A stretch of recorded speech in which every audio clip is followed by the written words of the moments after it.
अब पाँचवा सवाल देखिए, 500 में से कितना तफरीक करना है? 365। इकाई के मकाम पर सिफर और 5। अब सिफर में से 5 तफरीक होंगे क्या?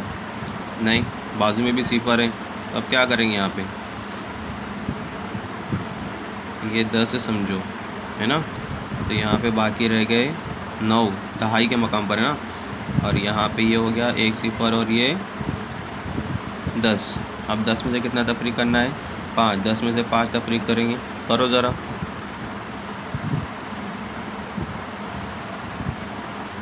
1 2 3 4 5 6 7 8 9 10।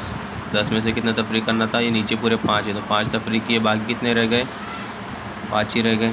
तो यहाँ पे हम लिख देंगे 5। 10 में से 5 तफरीक किए तो बाकी रह गए 5। अब 9 में से 6 तफरीक करना है, तो फिर से वैसी लकीरें निकाल लीजिए। 1 2 3 4 5 6 7 8 9। कितने तफरीक करना है? 6।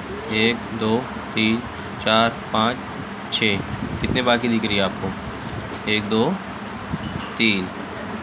9 में से 6 तफरीक किए तो बाकी रह गए थे 3। देखिए हम यहाँ पे इसको कट करना भूल गए थे, है ना, तो यहाँ पे आ जाएंगे 4।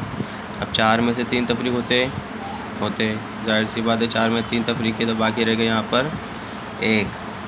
जवाब आया 135। अब आखिरी का सवाल, 502 में तफरीक करना है 307। इकाई के मकाम पर है 2 और 7। 2 में 7 तफरीक होंगे? नहीं होंगे। तब हम क्या करेंगे? इसको खोलेंगे दहाई को, यहाँ पे रह जाएंगे 9, यहाँ पे हो जाते 1 दहाई और 2 इकाई 12, है ना।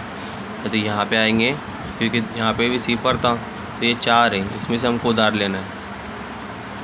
अब 12 में से कितना तफरीक करना है? 7। 12 लकीरें, 1 2 3 4 5 6 7 8 9 10 11 12। 12 में कितना तफरीक करना है? 7। 1 2 3 4 5 6 7। कितने बाकी दिख रहे हैं आपको? 1 2 3 4 5। 12 में 7 तफरीक किए, बाकी रह गए यहाँ पे 5। 9 में से सिफर तफरीक करेंगे तो वो 9 ही रहेंगे। 4 में से 3 तफरीक किए तो 1।